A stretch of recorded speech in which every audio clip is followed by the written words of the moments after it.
Operation सिंदूर के दौरान पाकिस्तान ने दुनिया के सामने बड़े बड़े दावे किए थे। कहा गया कि पाकिस्तान ने भारत के 3 राफेल फाइटर जेट को मार गिराया। सोशल मीडिया पर तस्वीरें वायरल हुई, विदेशी मीडिया में भी चर्चा का विषय बनी।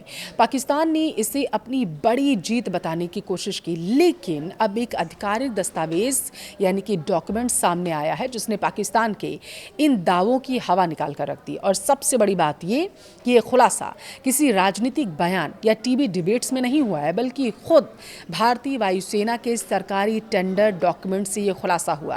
तो आखिर क्या है पूरा मामला, टू द पॉइंट में हम इस वीडियो में विस्तार से आपको बताएंगे, इसलिए लास्ट तक जरूर देखिएगा। नमस्कार, आपके साथ मैं पल्लवी रविंद्र सिंह। ऑपरेशन सिंदूर के दौरान क्या दावा किया गया था पाकिस्तान ने की तरफ से, सबसे पहले आप इस मसले को समझिए। भारत द्वारा ऑपरेशन सिंदूर के तहत आतंकी ठिकानों पर कार्रवाई के बाद पाकिस्तान ने दावा किया था कि उसने भारतीय वायुसेना के 3 राफेल लड़ाकू विमान मार गिराए हैं। पाकिस्तान के कई मीडिया चैनल्स और सोशल मीडिया अकाउंट्स ने इसे बड़ी सफलता से बताया था।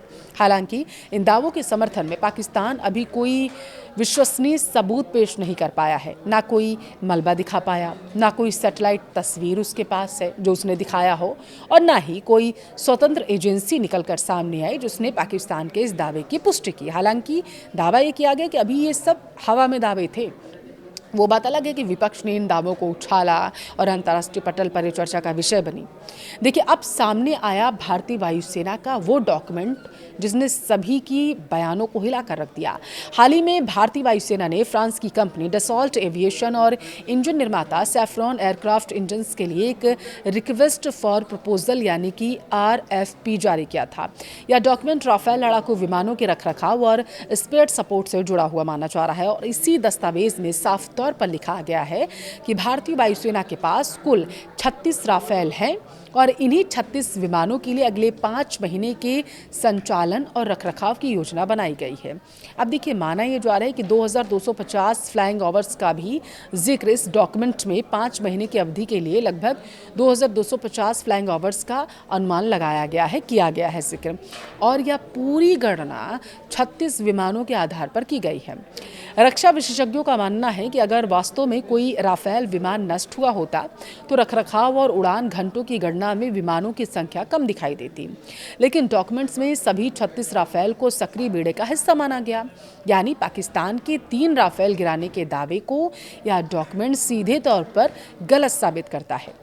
ऑपरेशन सिंदूर के दौरान भारत सरकार और भारतीय वायुसेना ने पाकिस्तान के दावों पर कोई आधिकारिक पुष्टि अभी तक नहीं की। रक्षा विशेषज्ञों का मानना है कि युद्ध या सैन्य अभियानों के दौरान कई बार देश रणनीतिक कारणों से हर जानकारी सार्वजनिक नहीं करते हैं, लेकिन आधिकारिक दस्तावेज और लॉजिस्टिक रिकॉर्ड अक्सर वास्तविक स्थिति को स्पष्ट कर देते हैं। और अब यही डॉक्यूमेंट पाकिस्तान के दावों की पोल खोल रहा है। पाकिस्तान पहले भी फैला चुका है गलत जानकारी, और यह पहली बार नहीं है जो तस्वीरें हमारे सामने आ रही हैं। जब पाकिस्तान ने सैन्य मामलों में बढ़ा चढ़ाकर दावे किए हों, 2019 के बालाकोट एयर स्ट्राइक के बाद भी पाकिस्तान ने कई ऐसे दावे किए थे जिनकी बाद में स्वतंत्र स्रोतों से पुष्टि नहीं हो सकी। विशेषज्ञों का मानना है कि युद्ध के समय मनोवैज्ञानिक दबाव बनाने और घरेलू राजनीति में संदेश देने के लिए अक्सर ऐसे दावे किए जाते हैं, लेकिन आखिरकार तथ्य और दस्तावेज ही सच्चाई सामने लाते हैं। तो कुल मिलाकर ऑपरेशन सिंदूर के दौरान पाकिस्तान द्वारा 3 राफेल गिराने का दावा गलत है, लेकिन भारतीय वायुसेना के हालिया आधिकारिक दस्तावेज में स्पष्ट रूप से 36 से 36 राफेल विमानों का जिक्र पाया गया। 2250 फ्लाइंग आवर्स की योजना भी इन्हीं 36 विमानों को ध्यान में रखकर बनाई गई है। ऐसे में रक्षा विशेषज्ञ मान रहे हैं कि पाकिस्तान के दावे का समर्थन करने वाला कोई ठोस सबूत फिलहाल नहीं है, जबकि उपलब्ध दस्तावेज सभी 36 राफेल के सक्रिय होने का संकेत दे रहे हैं। तो क्या आपको लगता है युद्ध के समय फेक प्रोपेगेंडा पाकिस्तान की तरफ से फैलाया गया था और इसे सपोर्ट मिला भारत के विपक्ष की तरफ से? अपनी राय कमेंट में ज़रूर दें।